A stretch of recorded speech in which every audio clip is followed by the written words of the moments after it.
모든 사람들이 공통적으로 가지고 있는 생각은 내가 죽는다는 것과 죽음 후에 천국과 지옥을 믿고 있다는 것입니다. 물론 어떤 사람들은 야, 천국이 어디 있어? 죽어봐야 알지.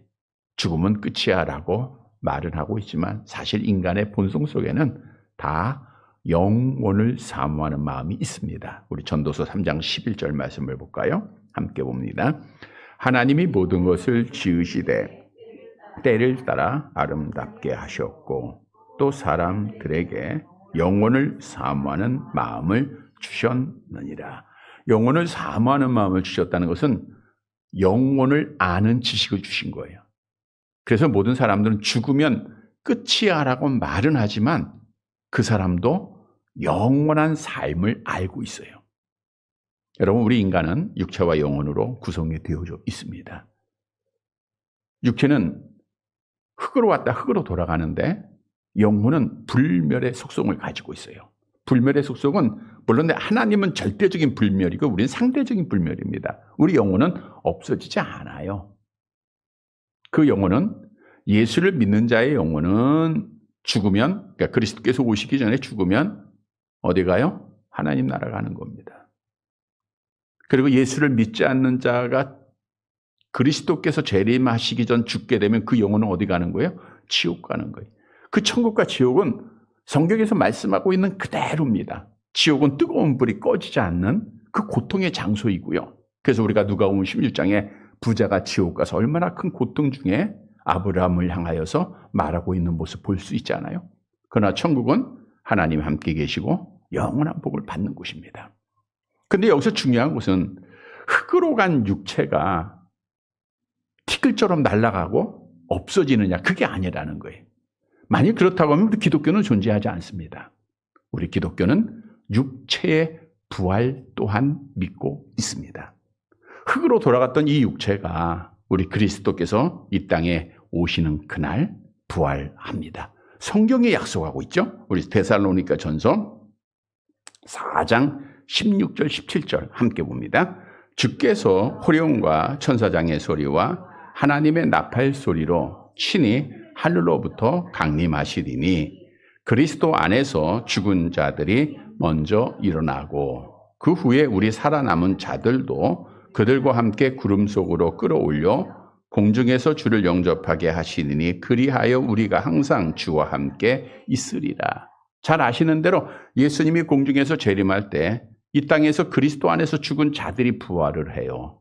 그리고 살아있는 성도들은 변화가 됩니다. 신령한 몸으로 변화, 그게 부활이죠.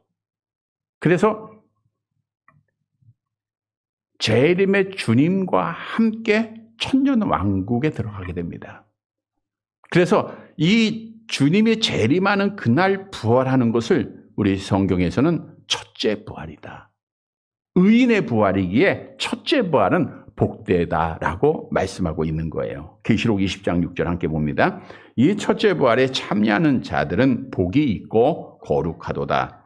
둘째 사망이 그들을 다스리는 권세가 없고 도리어 그들이 하나님과 그리스도의 제사장이 되어 천년 동안 그리스도와 더불어 왕 노릇하리라.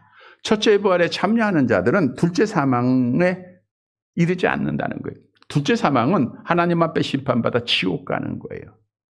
그래서 첫째 부활에 참여한 자들은 정말 복받은 자들이에요. 첫째 부활에 다 참여하는 복을 받게 되기를 축복합니다. 여러분, 그리고 천년 왕국이 끝나고 그럼 죽은 자들의 육체는 부활하지 않느냐? 그것도 부활해요. 그걸 우리가 둘째 부활이라 그래요. 죽은 자들도 부활합니다. 죽은 자들도 둘째 부활 때에 부활을 해서 이제 하나님 앞에 대심판을 통해서 결국에는 지옥에서 둘째 사망, 한 번 죽었고 또 죽는 거예요. 둘째 사망에 이르게 되는 거죠. 영원한 고통을 받게 되는 겁니다. 여러분, 우리가 수없이 기독교는 부활의 종교다라고 하는데 기독교에 있으면서 부활의 믿음이 없다? 부활의 소망이 없다? 이건 정말 불쌍한 사람들입니다. 왜냐하면 우리는 이 소망 가운데 많은 거 절제했죠. 이 저녁 이 시간에도 하나님 앞에 나와서 예배 드리잖아요. 하나님 앞에 헌금 드리고 시간도 드리고 뭐 때문에요? 천국의 복이 주어졌기 때문에. 근데 부활이 없으면 우리가 수고하고 땀 흘리고 지금 평생토록 얼마나 많은 헌신했습니까, 여러분들이? 그게 다 날아가는 거예요. 다 헛된 것이 되는 거예요. 그러나 부활이 있기에 우리는 복받은 자들이에요. 고린도전서 15장 19절 함께 봅니다. 만일 그리스도 안에서 우리가 바라는 것이 다만 이 세상의 삶뿐이면 모든 사람 가운데 우리가 더욱 불쌍한 자이리라. 우리는 더 이상 불쌍한 자가 아닙니다. 비록 세상적인 기준에서 볼 때 조금 못 가질 수도 있고 아플 수도 있고 열악할 수도 있어요. 그러나 우리는 정말 하나님 앞에 가장 큰 복을 받은 자인 줄 믿으시기를 바랍니다. 오늘 본문의 말씀은 부활의 소망을 가진 자들이 끝까지 믿음을 지켜 약속하신 영생의 복을 받을 것을 말씀해 주고 있어요. 따라서 우리는 부활의 소망을 갖고 끝까지 믿음을 지켰던 선진들의 믿음을 잘 본받아서 어떤 환난과 박해 가운데서도 마지막까지 믿음을 지켜서 첫째 부활에 참여하는 하나님의 약속의 복을 받는 사랑하는 자들이 되시기를 간절히 바랍니다. 첫째 대지로 부활의 소망이 있으면 어떤 고난 중에도 믿음을 지키게 됩니다. 본문 35절 말씀을 함께 보도록 할게요. 같이 봅니다.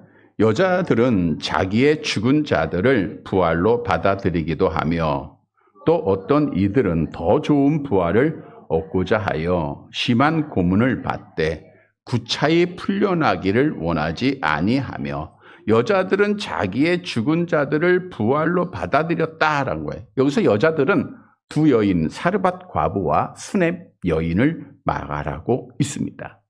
사르밧 과부는 외아들이 죽었잖아요. 포기해요? 안 했죠? 엘리야 선지자한테 와서 믿음으로 부탁을 하잖아요. 죽은 내 아들을 살려달라는 거예요. 열왕기상 17장 21절 22절 말씀이 있는데 앞에 화면 보시면 됩니다. 함께 봅니다.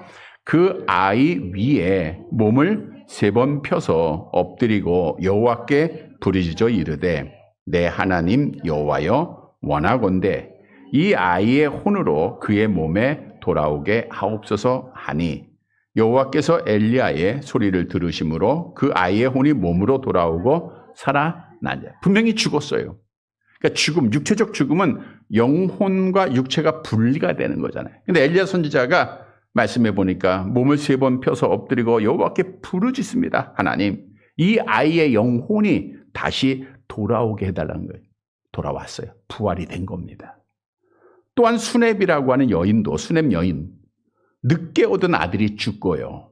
그때 믿음으로 엘리사 선지자를 찾아서 부탁을 했고 하나님께서 선지자의 기도를 들으시고 아이를 살려주시죠. 우리 열왕기하 4장 34절 35절 말씀인데 앞에 화면 보십니다. 함께 봅니다.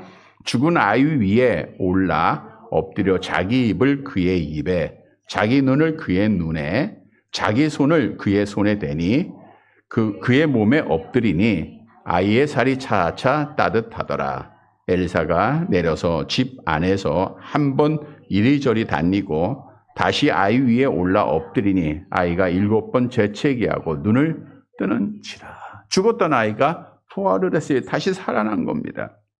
여러분, 이 수넴 여인이나 사르밧 과부는 하나님께서 자기 아들이 죽었지만 다시 살려줄 것이라고 하는 부활의 믿음을 가졌던 거예요.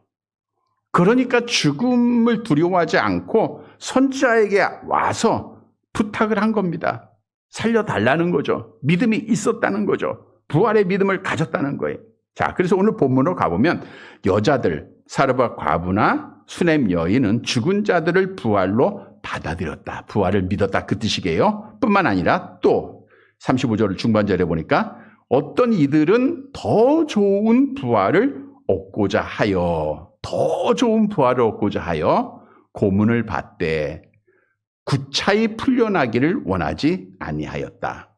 여기서 고문을 받았다라고 하는 원문의 의미는요, 우리가 믹서기에다가 곡물이나 과일을 이제 갈게 되면, 분쇄기에다 갈게 되면 어떻게 돼요? 가루가 나오잖아요. 즙이 나오듯이 그 단어를 말하고 있는 거예요. 그러니까 우리 인간을 완전히 감당할 수 없는 고통, 우리의 몸을 완전히 죽이는 그 고통을 말하고 심한 고문을 말하고 있는 거예요. 그래서 그 다음 절에 보면 이제 36절, 37절 우리 두 절을 같이 볼까요? 거기에 보면 구약의 선진들이 어떻게 고문을 당했는가, 어떤 고난을 당했는가를 우리에게 알려주는 말씀이 있죠. 함께 볼게요. 또 어떤 이들은 조롱과 채찍질 뿐 아니라 결박과 옥에 갇히는 시련도 받았으며 돌로 치는 것과 톱으로 켜는 것과 시험과 칼로 죽임을 당하고 양과 염소의 가죽을 입고 유리하여 궁핍과 환난과 학대를 받았으니 조롱과 책질을 받았을 뿐 아니라 옥에도 갇힙니다. 여러분 믿음을 지켰던 자들 하나님의 선진들은요 세상으로부터 조롱을 당하고 채찍질을 받았다는 거예요. 옥에도 갇혔습니다. 에레미야 선지자가 그랬죠. 에레미야 37장 15절 함께 봅니다. 고관들이 노여워하여 에레미야를 때려서 서기관 요나단의 집에 가두었으니 이는 그들이 이 집을 옥으로 삼았으며 옥에 갇혔어요. 때리고 옥에 갇힙니다. 하나님의 참 선지자 미가야도 하나님의 말씀에 선포를 통하여서 결국 억울하게 매를 맞고 옥에 갇혔어요. 또 돌로 쳤다라고 말하고 있는데 스가랴 선지자는 우상 숭배하고 있는 유다 백성들을 책망을 했어요. 야, 너희 그러면 안 된다. 하나님 앞에 회개하고 돌아와라 했더니 요아스 왕이 사람들을 시켜서 그를 어떻게 했죠? 우리 역대하 24장 21절 함께 봅니다. 무리가 함께 꾀하고 왕의 명령을 따라 그를 여호와의 전 뜰 안에서 돌로 쳐 죽였다 그랬어요. 돌로 쳐 죽인 거예요. 이게 고문을 당하는 겁니다. 또 톱으로 켜는 것과 그랬는데 구약 성경에는 톱으로 켜 죽임을 당한 자가 구체적으로 나와 있지는 않습니다. 그런데 탈무드와 이사야의 순교라고 하는 위경, 우리가 정경으로 받아들이지 않지만 위경이 있잖아요. 거기에 보면 므낫세 왕이 이사야 선지자를 톱으로 켜 죽였다라고 기록을 하고 있어요. 뿐만 아니라 이사야 선지자는 톱으로 켜 죽임을 당하는 동안에도 큰 소리로 울부짖거나 울지 않았고 두 조각으로 잘릴 때까지 성령에 의해서 말하였다라고 기록하고 있어요. 톱으로 자기를 켜고 있지만 결코 그 고난에 그가 울부짖지 아니하고 성령을 통해서 말을 한 거예요. 믿음을 지키는 거예요. 또 칼에 죽은 자에 대해서 오늘 또 언급하고 있죠. 우리 칼에 죽은 자는 잘 아는 대로 대표적으로 사울왕 시대 때 죽임을 당한 제사장들을 의미하고 있죠. 제사장 아히멜렉이 다윗이 이제 아히멜렉에게 피하지 않습니까? 그래서 아히멜렉이 도와줘요. 떡을 주고 칼을 주고 그랬더니 이 다윗을 도왔다라고 하는 이유로 사울왕이 제사장들 죽이는데 이방 사람 도액을 통해서 죽이지 않았습니까? 사무엘상 22장 18절 함께 봅니다. 왕이 도액에게 이르되 너는 돌아가서 제사장들을 죽이라 하매 에돔 사람 도액이 돌아가서 제사장들을 쳐서 그날의 세마포 에봇 입은 자 85명을 죽였고 옥에 갇히고 매 맞고 돌로 맞아 죽고 칼로 죽고 톱으로 켜 죽임을 당하고 또 오늘 본문에 보니까 학대를 받았다. 학대를 받았다는 것은 계속용법입니다. 한 번 받고 끝난 게 아니라 계속해서 믿음의 선조들은 학대를 괴롭힘을 계속 받았다라고 하는 그런 뜻이에요. 그런데 여러분 중요한 사실은 이들이 이렇게 수많은 학대를 받고 고문을 받았음에도 불구하고 믿음을 지켰다는 거예요. 오늘 본문 말씀으로 다시 돌아가 보면 35절에 보면 저들이 뭐에 대한 소망이 있었어요? 더 좋은 부활에 대한 소망이 있었다. 더 좋은 부활. 자, 그러면 부활은 있는데 더 좋은 부활은 뭘 의미하냐? 앞에 두 연이 가졌던 부활은 그냥 부활이에요. 근데 더 좋은 부활은 완전한 부활을 말하고 있는 거예요. 예를 들어 보면 자, 이 두 여인이 자기 아이들이 죽고 살아날 것이라는 부활의 믿음을 가졌어요. 그래서 살아났어요. 근데 그 두 자녀가 지금까지 살아있나요? 아니죠. 또 죽었어요. 언젠가 죽잖아요. 나사로도 죽고 이 땅에서 죽었다 살아난 사람 또 결국은 죽어요. 근데 여기서 말씀하고 있는 더 좋은 부활은 죽음이 없는 부활을 말하고 있는 거예요.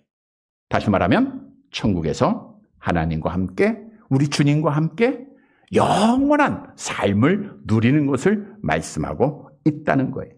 즉 오늘의 믿음의 선조들은 뭐 돌로 맞고 옥에 갇히고 칼로 죽임을 당하고 이렇게 수많은 정말 분쇄기에 집어넣어져서 가루가 되는 그 고난, 그 고문 속에서도 이들이 믿음을 지켰어 있었던 것은 뭘 바라본 거예요? 더 좋은 부활을 바라봤기 때문이라는 거예요.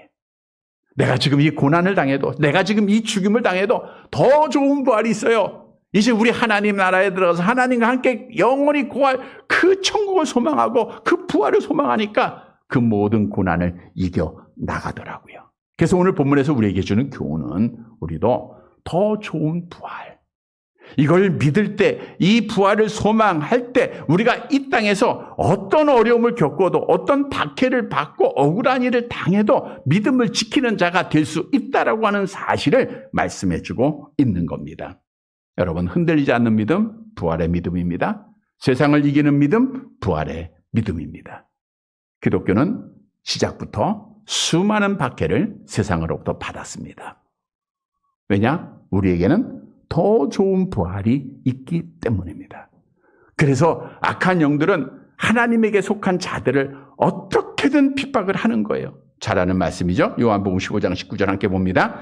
너희가 세상에 속하였으면 세상이 자기의 것을 사랑할 것이나 너희는 세상에 속한 자가 아니요 도리어 내가 너희를 세상에서 택하였기 때문에 세상이 너희를 미워함이니라. 그래서 신약의 성도들도 구약의 성도들처럼 계속해서 고난을 받은 거예요. 베드로가 처음에 고난받았죠. 옥에 갇히고 협박당하고 결국 전설에 의하면 십자가의 거꾸로 죽임을 당하는, 순교를 당하는 일. 사도 바울이 얼마나 많은 고난 당해요. 물론 이제 중간에 또 스데반 집사도 있죠. 야고보 사도도 그렇고요. 칼로 죽임을 당하고. 뭐 사도 바울의 고난이야 고린도서를 통해서 우리가 많은 말씀을 드렸잖아요. 유대인들로부터 고난을 당하고 이방인들로부터 고난을 당하고 버림을 당하고 옥에 갇히고 수많은 죽을 고비를 다 넘겼습니다. 우리가 중세 시대에는 로마 가톨릭의 교황에 의해서 기독교인들이 수천만 명이 죽임을 당했다 그랬죠. 1884년에 복음이 이 땅에 하나님의 은혜로 도착을 해요. 기독교 씨앗이 처음 뿌려지게 돼요.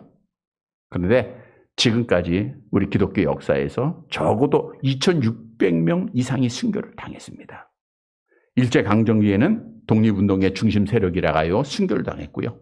6.25 때는 반동이라고 하는 이유로 순교를 당했는데 공산주의자들에 의해서 많은 사람이 죽임을 당했어요.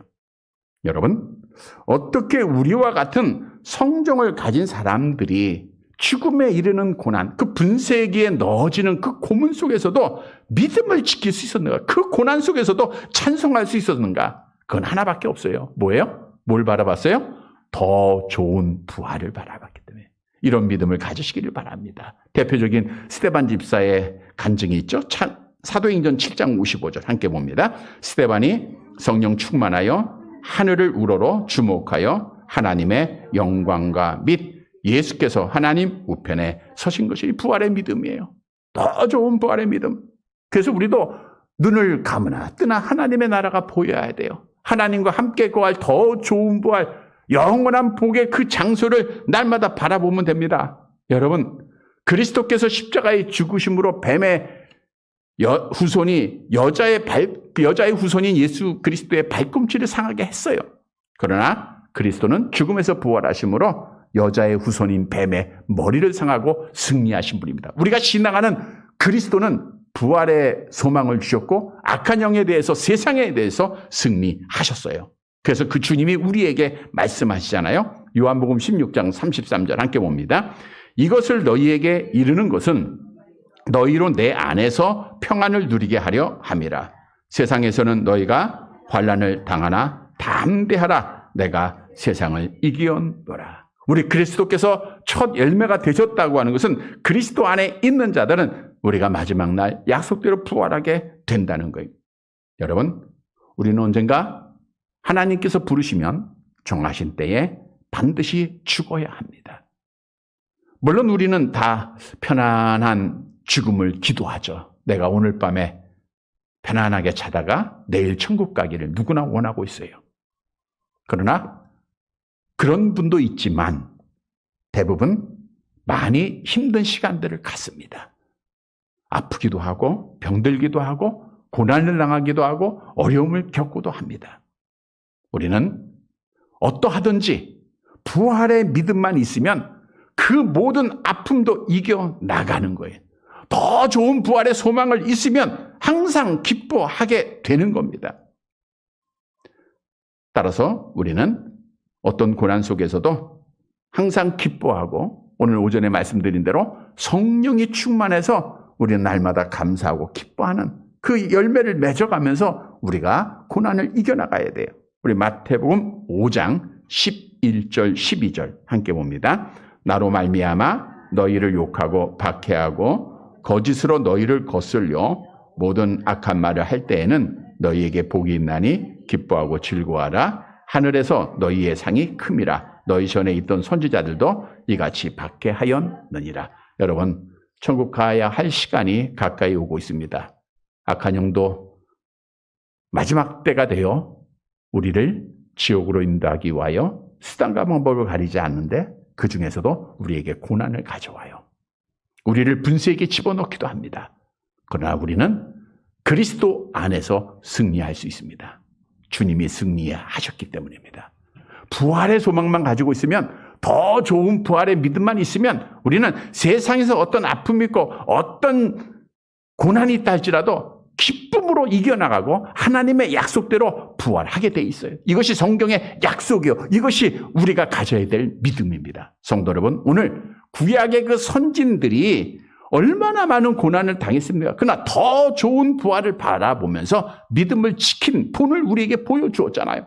따라서 우리도 더 좋은 부활, 하나님 나라에서 영원히 하나님께 거하는 그 부활의 소망을 가지고 지금까지도 믿음 잘 지켰습니다. 앞으로도 어떤 박해가, 어떤 아픔이 있어도 마지막까지 믿음을 잘 지키고 하나님 앞에 첫째 부활에 참여하는 살아가는 성도들이 되시기를 간절히 바랍니다.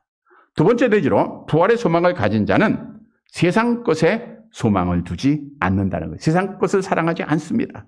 본문 38절이 답을 주고 있는데 함께 보도록 할게요. 38절 함께 봅니다. 이런 사람은 세상이 감당하지 못하느니라.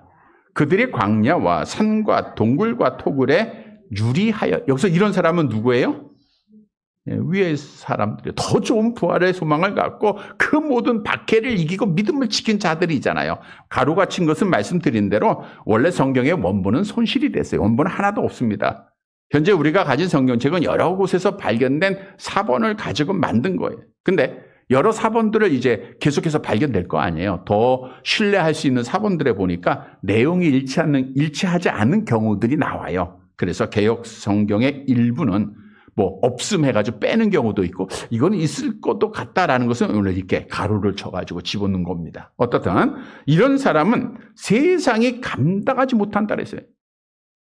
여러분, 더 좋은 부활의 소망을 가진 사람은 세상이 감당하지 못해요. 감당하지 못한다는 건 뭐예요? 이 세상은 그들이 살기에 적당하지 않다, 그런 뜻이에요. 그들은 이 세상에 가치를 두지 않았다라고 하는 거예요. 그래서 그들은 광야나 산과 동굴과 토굴에서 거처를 만들어서 유리했다라고 말씀하고 있어요. 다시 말하면 구약의 믿음의 선진들은, 부활의 소망을 가진 자들은 비록 이 땅에 살고 있지만 나그네의 삶을 살았던 거예요. 내가 잠시 있으면 더 좋은 부활의 소망을 갖고 천국 갈 것이니까 이 땅에 기초를 든든히 내리고 산 것이 아니라 장막에 거하면서 믿음의 선진들은 그 모습을 우리에게 보여준 거예요. 다시 말하면 세상을 사랑하지 않았다는 거예요. 세상 것에 미쳐서 사랑하지 않았다는 거예요. 그래서 그들이 믿음을 지킨 거예요. 우리가 히브리서 11장에서 9절에서도 우리가 말씀드렸던 내용이 있죠. 9절 10절 함께 볼게요. 믿음으로 그가 이방의 땅에 있는 것 같이 약속의 땅을 거류하여 동일한 약속을 유업으로 함께 받은 이삭, 및 야곱과 더불어 장막에 거하였으니 이는 그가 하나님이 계획하시고 지으실 터가 있는 성을 보세요. 아브라함과 이삭, 야곱 보세요. 그들이 어디를 가든지 어디서 잤다 그랬어요? 장막에서. 텐트 생활한 거예요. 집 잘 짓고 튼튼하게 20년, 30년, 50년 갈 집, 100년 갈 집 지은 거 아니에요. 천막에서 생활하면서. 왜요? 그들은 하나님이 지으실 터가 있는 성, 하나님의 나라를 바라보았기 때문입니다. 그래서 믿음을 지킨 거예요.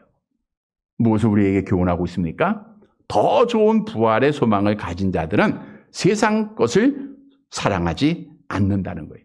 다시 말하면 세상 것을 사랑하지 않아야 우리가 믿음을 지키게 된다는 거예요.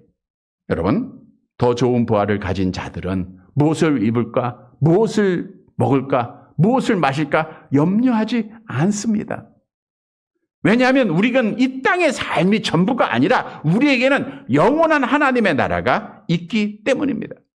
그런데 중요한 사실은 우리가 교회에 오래 다니고 직분도 가졌다 하면서도 때로는 부활의 소망이 정말 저 사람이 있나? 저 사람은 천국을 믿고 있나?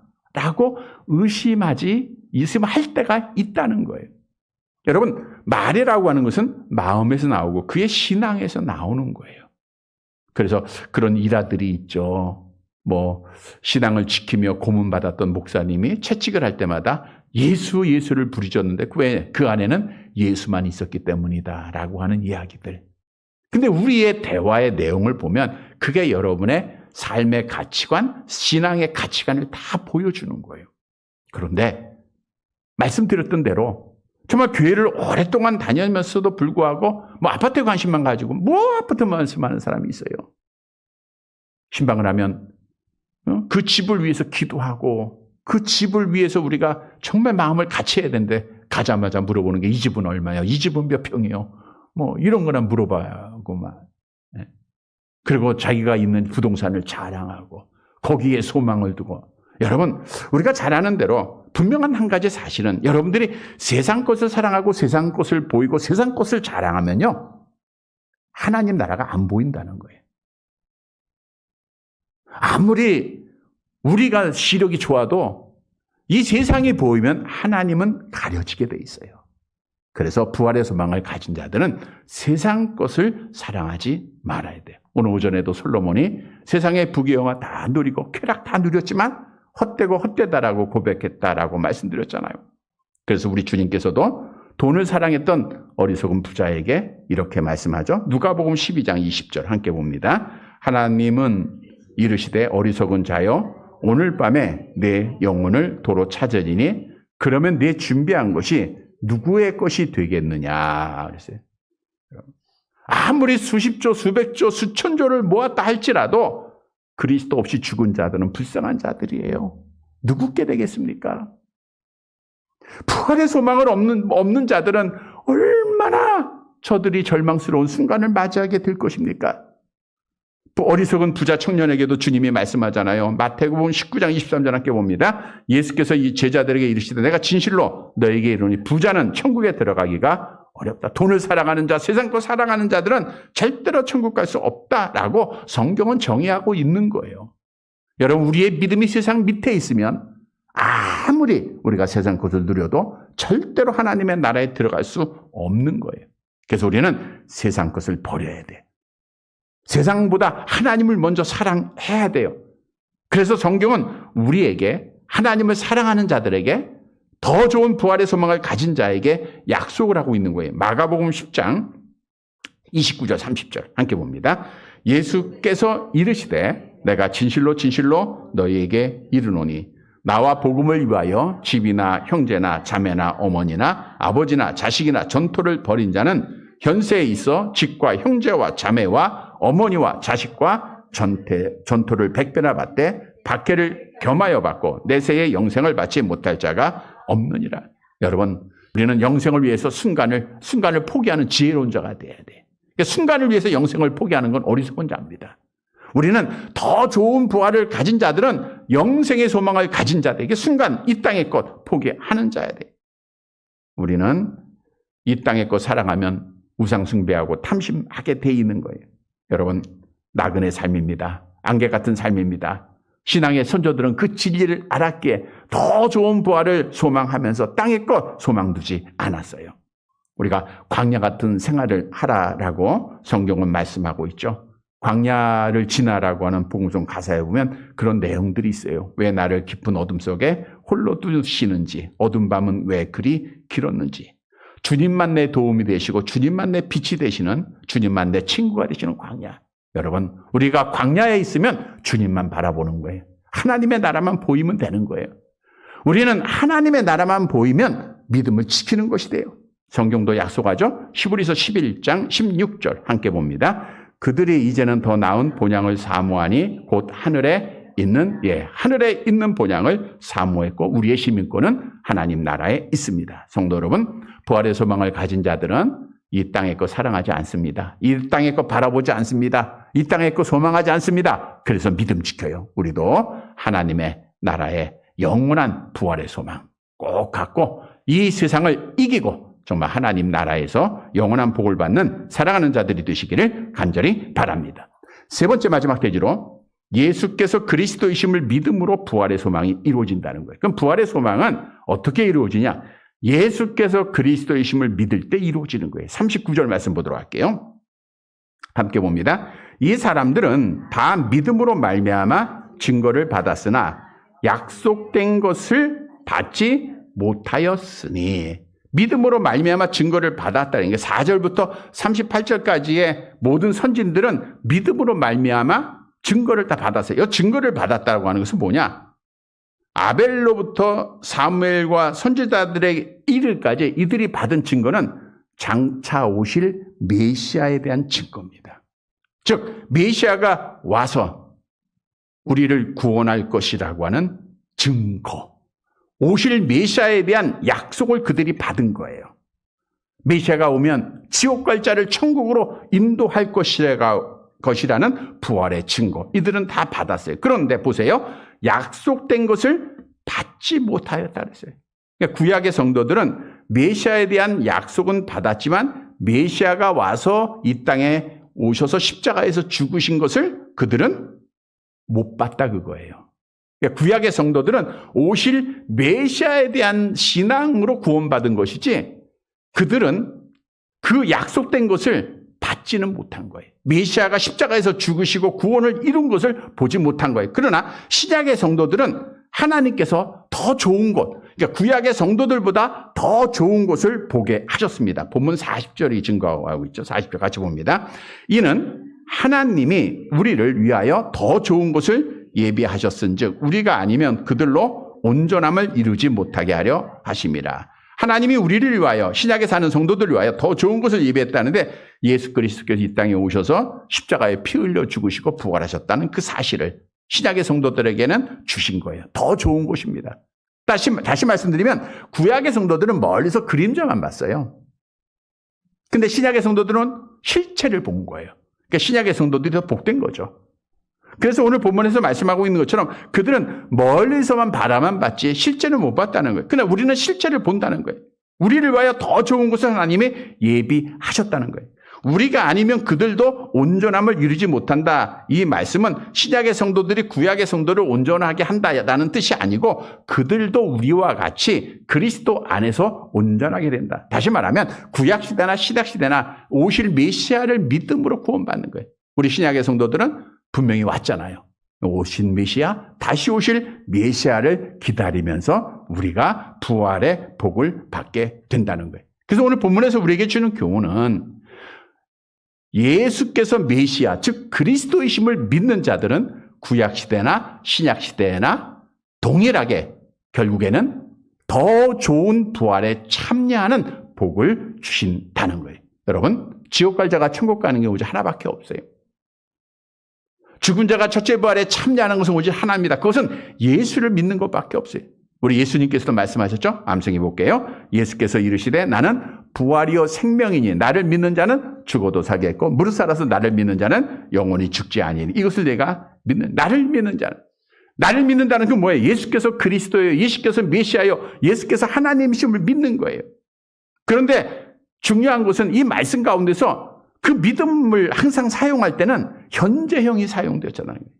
그러니까 과거에 내가 열심히 믿었다 이거는 아니에요. 현재 내가 믿고 있는 거예요.